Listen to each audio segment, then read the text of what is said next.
Mesdames et messieurs, bonsoir. Merci de nous rejoindre sur l'échiquier international. Nous continuons sur Gaza, car sous ces cieux, il y a ce qui mérite qu'on en parle. Il y a la vie au milieu des cadavres des martyrs. Il y a de l'espoir qui naît des yeux brillants des enfants.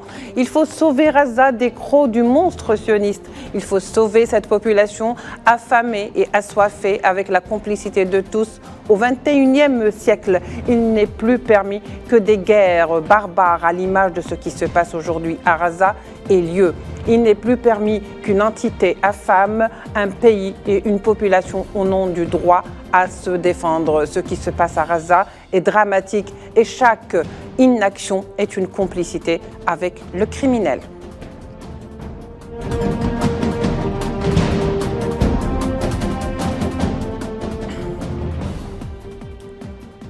Secourir Gaza par la mer est une initiative lancée et proposée par le JIPRI, l'Institut international de recherche sur la paix, basé à Genève, plus exactement par son président Pierre Gallis, qui a déjà été l'invité de l'échiquier international.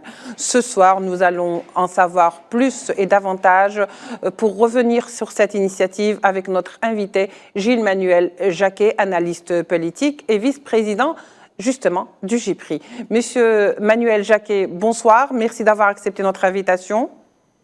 Bonsoir, merci pour votre invitation. C'est nous qui vous remercions. Alors, Monsieur Manuel Jacquet, avant tout, parlez-nous plus exactement de cette initiative. Dites-nous en quoi elle consiste et surtout ce qui est proposé concrètement pour sauver Gaza et surtout par la mer, comme le dit l'initiative. Alors, en tant qu'Institut de recherche pour la paix, nous nous sommes demandé assez rapidement qu'est-ce que nous pouvions faire par rapport au conflit à Gaza, à la situation humanitaire désastreuse qui y régnait. Et en tant qu'Institut de recherche, nous nous sommes rendus compte que disséminer l'information n'était pas suffisant. Et nous avons décidé d'abord d'agir dans la presse, de proposer une initiative pour secourir Gaza par la mer. Alors, notre initiative a trouvé assez vite un écho à la fin du mois de février et durant les dernières semaines dans la presse internationale, dans la Tribune de Genève, et puis également dans le quotidien belge Le Soir.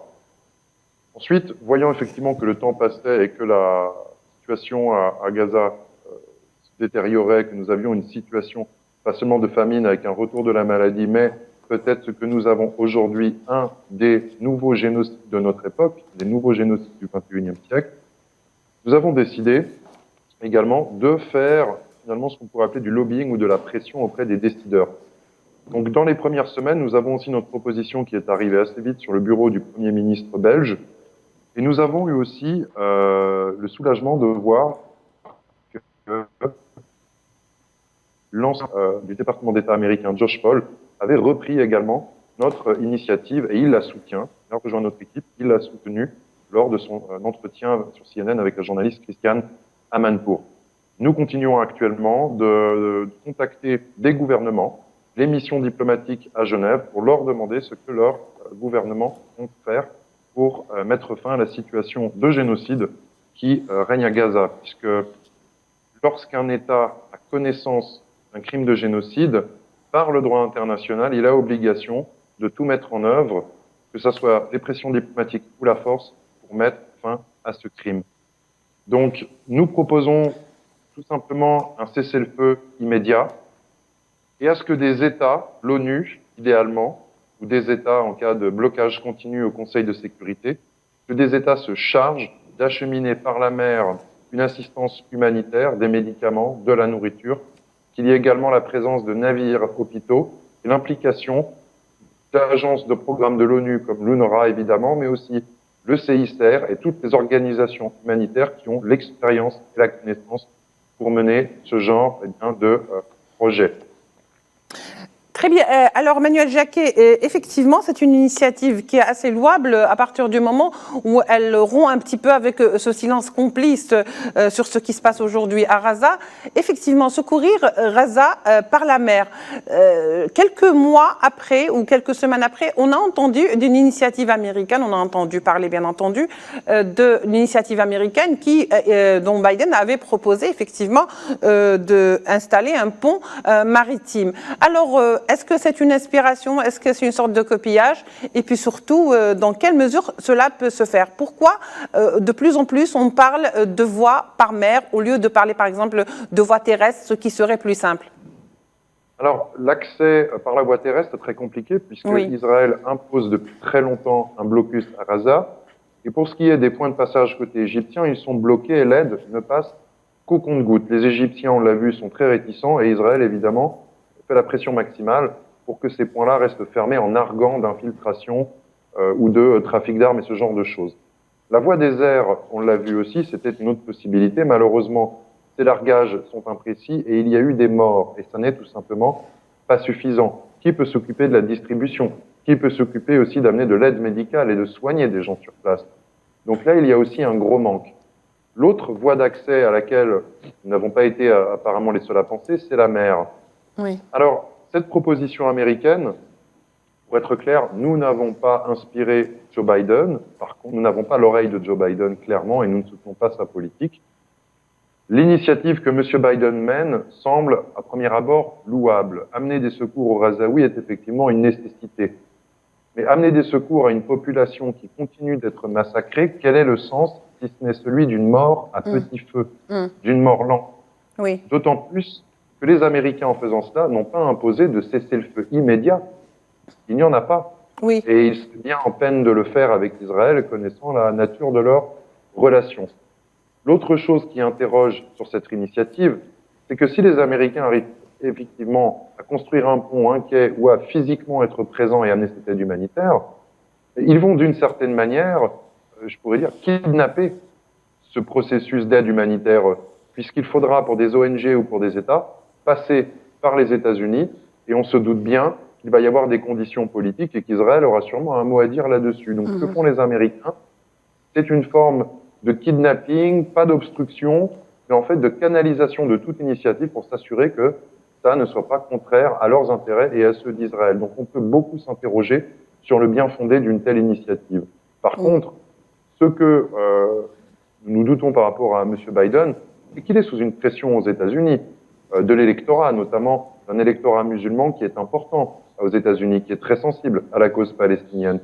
Il y a aussi des sociétés civiles. Donc notre proposition a dû faire partie de plusieurs propositions qui lui sont arrivées. Et M. Josh Paul, avec la notoriété qu'il a, il est bien possible que cela ait décidé l'administration américaine à ressortir un plan parmi plusieurs qu'ils avaient sûrement dans leur carton. Alors concrètement, comment on peut secourir Gaza donc par voie maritime, comme cela a été proposé par le GIPRI, qui a également, semble-t-il, exigé un cessez-le-feu immédiat, chose qu'on voit ou qui s'éloigne de plus en plus. Alors comment les États-Unis, d'un côté, qui ne valident pas justement cette idée de cessez-le-feu, comment cela peut-il être rendu possible, c'est-à-dire que l'aide humanitaire arrive aux Gazaouis alors qu'en dans le même temps, on continue quand même de bombarder cette population civile complètement démunie? Justement, c'est une approche contradictoire et nous ne la soutenons pas. Encore une fois, ce que font les États-Unis, c'est finalement limiter, empêcher d'autres initiatives qui pourraient avoir des résultats bien plus concrets, bien plus positifs et enfin apporter une protection aux Gazaouis. Ce qu'il faudrait, il faut être réaliste, nous ne sommes pas naïfs. Oui. Si le Conseil de sécurité reste bloqué, il faudra que des États puissants, de grands États, que s'agisse de la Chine, de la Russie, de l'Afrique du Sud, du Brésil, ou peut-être, imaginons-le, de certains États membres de l'Union européenne, dont les gouvernements ou peut-être les parlements commencent aussi à montrer des signes de gêne et peut-être, espérons-le, prendront les bonnes décisions. Évidemment, si cela doit rester dans le domaine, on va dire, du jeu diplomatique, certains États auront encore une fois bien du mal à imposer cette mesure. C'est pour ça que dans notre proposition, nous parlons aussi d'un usage de la force. Nous n'appelons pas à user de la force, mais nous appelons à ce que les États prennent tous les moyens à leur disposition pour mettre fin à ce génocide, ce qui est, je le rappelle encore une fois, une obligation au terme du droit international. Donc, si des États sont suffisamment nombreux, font suffisamment de pression diplomatique et même prennent cette initiative, comme un peu l'avait fait la Turquie il y a bien longtemps avec la flottille pour Gaza, cela pourrait en tout cas mettre les États-Unis et Israël dans une situation difficile et les forcer, nous l'espérons, à changer de position. Maintenant, pour être clair, nous ne pouvons pas changer les choses au GIPRI. Nous ne sommes pas les seuls dans la société civile à mener ce travail de pression à côté de toutes les manifestations, des campagnes de boycott qui peuvent avoir lieu. Ce que nous voulons aussi souligner maintenant, c'est que suite à ces propositions que nous avons faites aux différents gouvernements et à leurs représentants diplomatiques, la balle est dans leur camp. Et on ne pourra pas dire, ils ne pourront pas dire à l'avenir qu'ils ne savaient pas, qu'ils n'avaient pas été informés et qu'on ne leur avait pas demandé d'agir. Vous savez, souvent, on demande, les étudiants demandent souvent aux enseignants ou les enfants à leurs parents comment des génocides passés ont pu se produire, comment on a pu laisser cela se produire. Eh bien, c'est simple, c'est ce qui est en train de se passer actuellement devant nos yeux à Gaza. Ben justement, vous faites très bien de le dire, M. Manuel Jacquet. Justement, est-ce qu'on ne craint pas quelque part que votre initiative, celle du GIPRI, se heurte justement au refus, voire au blocage des États-Unis, qui a déjà imposé son veto lorsque l'initiative algérienne a été proposée justement d'apporter de l'aide? Alors, est-ce qu'on ne va pas justement se retrouver dans la même situation? Et dans ce cas-là, à quoi servent les initiatives si elles ne peuvent pas finalement être concrétisées sur le terrain de par les obstacles auxquels elles font face? C'est un obstacle majeur et un scénario auquel nous pensons. Si malheureusement aucun État ne prend les mesures nécessaires et qu'il continue d'y avoir ce génocide à Gaza, ce qu'il ne faut pas perdre de vue, c'est qu'encore une fois les États auront été avertis, que la société civile a tenté d'avertir les États et qu'il y aura une autre phase par la suite. Il ne faut pas perdre de vue, la CIJ a été saisie, mais il y a des actions d'autres États, de groupes d'avocats, de représentants de la société civile et d'organisations palestiniennes qui sont en train de réfléchir à saisir les juridictions internationales, pas seulement la Cour internationale de justice, mais aussi aller auprès de la Cour pénale internationale. Et il n'est pas inutile de rappeler qu'un certain nombre d'États de l'Union européenne reconnaissent le statut de Rome. Et certains devraient donc penser à qu'est-ce qu'il se passera dans quelques mois, dans quelques années, pas quand on posera la question de comment ça va être possible, mais quand ces questions seront posées devant une cour internationale et qu'on réfléchira aux responsabilités politiques au plus haut niveau. Donc certains gouvernants, en particulier de l'Union européenne, mais aussi en particulier à la Commission européenne et Madame von der Leyen, devraient réfléchir à ce choix qu'ils ont à faire. Parce qu'il ne s'agit pas juste d'un simple choix politique, il s'agit d'un choix qui est historique, qui est devant l'humanité, devant un génocide de notre siècle.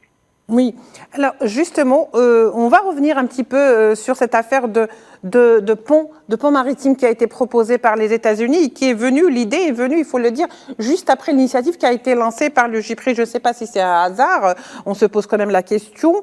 Alors, quelle est la différence finalement entre ce qui a été proposé par les États-Unis, et c'est un petit peu drôle parce que en même temps ils continuent donc à vendre ou à ravitailler l'entité sioniste en armes militairement, et de l'autre côté on propose un pont maritime qui a été d'ailleurs je crois refusé par la population à Gaza et par celui qui est proposé, c'est-à-dire cette voie de secours qui a été proposée par le GIPRI. Si différence il y a bien sûr. Alors, il y a une différence tout à fait, puisqu'encore une fois, nous ne soutenons pas la politique actuelle du gouvernement américain et d'autres par rapport à Gaza. Nous, encore une fois, nous rappelons la première condition qui est celle d'un cessez-le-feu immédiat pour assurer justement la protection des civils, pour limiter le nombre de morts et pouvoir apporter un secours aux blessés, aux malades et avoir les conditions finalement nécessaires pour cette aide humanitaire. Ce n'est pas du tout ce que proposent les États-Unis. Ils n'ont pas parlé, encore moins imposé de cessez-le-feu. Et ils continuent de fournir des armements à Israël. Donc, il y a clairement là une différence de taille par rapport à ces projets. Et nous n'appelons pas à ce qu'un seul État se charge de cela. Nous appelons à ce qu'il y ait idéalement une approche multilatérale, idéalement sous les auspices de l'ONU ou d'un groupe d'États qui pourrait d'ailleurs, espérons-le, représenter la communauté internationale dans son ensemble. Nous appelons aussi évidemment à la fin des livraisons d'armement, puisque ces livraisons d'armement peuvent contribuer à une entreprise génocidaire. En fait, ce que fait les États-Unis, c'est simplement ce qu'on pourrait appeler en anglais du PR, des relations publiques. Oui. Sauver la face, garder une vitrine à peu près, correcte, décente, présentable, notamment dans un contexte électoral aux États-Unis. Et peut-être aussi pour contenter pas seulement les électeurs musulmans aux États-Unis ou des alliés arabes, mais encore une fois aussi, cela ne fera pas illusion, puisque devant une cour, devant un procès pour génocide, on verra bien que cela n'était pas quelque chose qui visait réellement à protéger la population de manière pérenne, de manière durable. Ça n'est qu'une espèce, ce n'est même pas une trêve en vérité, ça serait comme donner une goutte d'eau à une personne qui est en train de mourir de soif dans le désert. Donc c'est une forme, vous savez, de, peut-être, je vais pas dire de sadisme, mais c'est quelque chose qui est extrêmement cynique, puisque derrière, c'est évidemment l'idée de protéger encore Israël et de permettre à Israël de continuer ce qui ressemble à un génocide, pas seulement à la destruction complète des habitations, mais à une campagne de nettoyage ethnique qui pourrait viser à vider Gaza de sa population. Alors, on va quand même aller vers cette question. Quel est l'impact de cette initiative, encore une fois, sur les pays, sur les instances européennes ou occidentales? Est-ce qu'il y a eu un impact? Est-ce qu'elle a été suivie d'effet? Est-ce qu'il y a eu une réaction positive là-dessus? Et dans ces cas-là, est-ce que ça a fait bouger les choses ou pas? Au niveau des gouvernements, force est de constater qu'il y a une déception. Beaucoup de gouvernements, notamment aussi d'ailleurs au niveau de l'Union européenne, on a entendu M. Borrell faire des déclarations qui semblaient montrer que leur position changeait, qu'ils étaient conscients qu'il y avait quelque chose de grave qui se passait à Gaza. Mais ce n'est pas suffisant, il n'y a pas d'action. Pour l'instant, ce sont juste finalement des plaintes, des appels à une modération. Mais pour l'instant, rien de concret n'est fait. Au niveau des pays membres de l'Union européenne, nous remarquons par contre que des gouvernements petit à petit sont mal à l'aise, mais ce n'est pas suffisant, c'est loin d'être suffisant. Et nous avons aussi par contre dans les parlements des initiatives qui commencent à être intéressantes, des pressions qui se font. Mais vous savez, depuis le 7 octobre, plusieurs mois ont passé, on a plus de 30 000 morts. Et même s'il y a des changements, des évolutions qui semblent aller dans le bon sens, c'est trop tardif, c'est trop lent. Donc nous appelons et nous allons continuer en ce sens et nous allons aussi, si j'ose dire, augmenter la pression. Oui. Nous avons différents pieds pour le faire et j'ai évoqué tout à l'heure aussi la voie, je vais dire juridique ou même on peut le dire clairement judiciaire. Et nous ne sommes pas les seuls à y penser et beaucoup de représentants d'État ou des parlementaires aussi devraient réfléchir à ce qui peut arriver par la suite. Alors, pour finalement mettre en évidence ou concrètement sur le terrain ce plan ou cette initiative de secourir Gaza par la mer, est-ce que finalement, devant ces blocages ou ces impasses et ces interdits, il ne s'agit pas aujourd'hui peut-être d'avoir le courage de braver certains interdits ? Justement, alors bon, le JPRI ne pourrait pas tout seul, ou même des ONG, braver cet interdit, c'est-à-dire faire comme il y a plusieurs années, ce qu'avait fait la flottille pour Gaza avec le soutien de la Turquie. Tout à fait. C'est très facile pour les forces navales israéliennes d'arrêter brutalement et voire même de causer des morts parmi des activistes. Il est nécessaire qu'un État, quel qu'il soit, mais qui ait suffisamment d'influence aussi, de force, puisse s'impliquer, qu'un groupe d'États le fasse. Vous savez, sur le conflit ukrainien, on a vu des États non européens commencer à s'impliquer dans la négociation.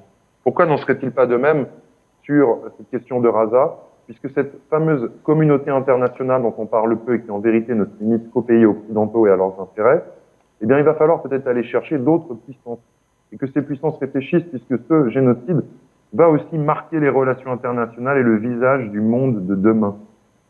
Et ça, beaucoup ne l'oublieront pas. Et ce qui se passe aussi actuellement pour ces États occidentaux qui parlent souvent de valeurs, d'intervention humanitaire, comme en Libye d'ailleurs, avec les effets qu'on connaît, de responsabilité de protéger. Ils n'ont rien fait et ils auront une responsabilité devant l'histoire et devant l'humanité.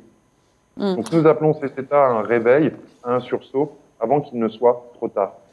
Donc Emmanuel Jacquet, pour faire bouger les choses, vous l'avez dit, il faut encore faire plus preuve de pression pour faire aboutir un petit peu votre demande. Mais vous savez que le temps joue ou ne joue pas en faveur de la population à Gaza et donc chaque minute compte. Tout à fait, c'est comme je l'ai dit tout à l'heure, des mois ont passé, des actions concrètes sont proposées, on essaye, la société civile essaye de prendre des actions concrètes, mais ce sera peut-être trop tard. Les États-Unis, ce qu'ils font avec leur initiative, et ce qui arrange l'État israélien, c'est comme on dirait de jouer la montre, de faire obstruction, d'attendre que le temps passe. Quand on se retrouvera avec peut-être combien 40 000, 50 000, 100 000 morts, que peut-être même il y aura une expulsion réelle et forcée des populations vers l'Égypte ou vers le Sinaï, comme sont certaines rumeurs ou certains plans. C'est peut-être aussi l'objectif, voilà. Justement, et même sous on pourrait dire, une caution humanitaire si ces populations sont sorties de Gaza pour ce qui semblerait être leur protection? Quelle garantie avons-nous quant à leur retour sur leur territoire? Aucune. Aucun. Nous savons très bien qu'Israël est toujours opposé au droit au retour. Oui. Donc, Déjà ce que avec nous avons là, Oui, oui, oui. oui, ce que nous avons là, ça serait une campagne d'expulsion. Vous savez, ce qu'on dénonce dans le passé, dans les siècles passés, l'extermination des Amérindiens, le génocide des Arméniens, ce qui s'est produit durant les guerres de Yougoslavie, que nous tirions des leçons de tout ça. Nous n'avons tiré aucune leçon de tout ça, puisqu'on laisse ce genre de crime se produire à notre époque devant nos yeux, en plus, devant nos yeux.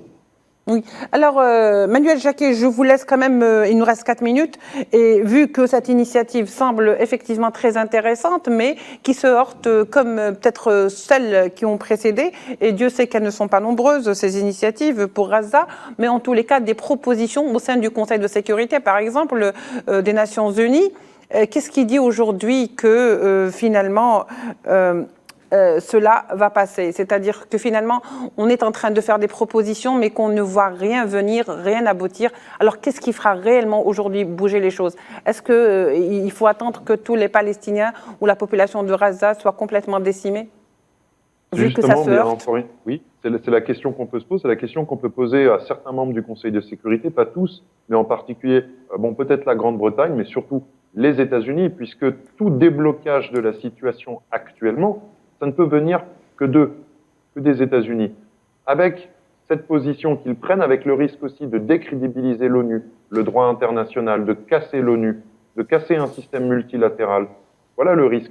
Donc, nous, ce que nous appelons encore une fois, sont des États à se saisir de cela avant qu'il ne soit trop tard, avant qu'on se rende compte encore qu'un génocide s'est produit et que nous n'avons rien pu faire.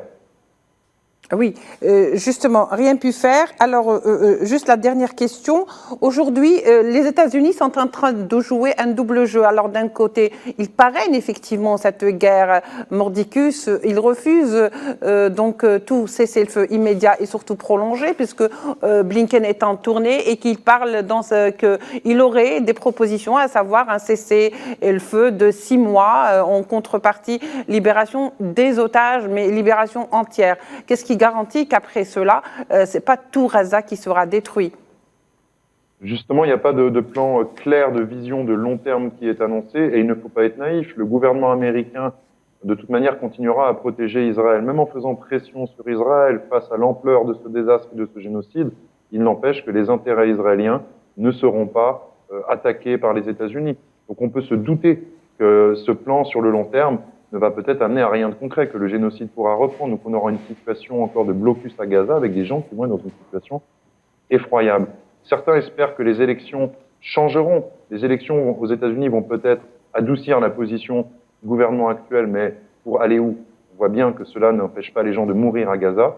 Et une élection de Donald Trump, certains espèrent que cela changerait la donne, mais on peut aussi en douter, tant Donald Trump, par son gendre, par des positions qu'il a prises dans le passé sur l'ambassade américaine à Jérusalem et sur l'annexion du Golan syrien, on peut douter aussi qu'un changement d'administration aux États-Unis puisse sauver les Gazaouis. C'est une situation malheureusement qui est vraiment pour laquelle on peut être très pessimiste. En tous les cas, on espère que cette initiative de JPRI vraiment voie le jour, tout en espérant également peut-être qu'un changement, ne serait-ce que minime pour les populations de Gaza, soit perçu. Messieurs, Gilles Emmanuel Jacquet, vous êtes analyste, je rappelle, politique et vice-président du JPRI, l'Institut international de recherche sur la paix basé à Genève. Merci d'avoir été avec nous. Merci à vous également de nous avoir suivis. On se retrouve demain pour un nouveau numéro de l'Échiquier international. Au revoir.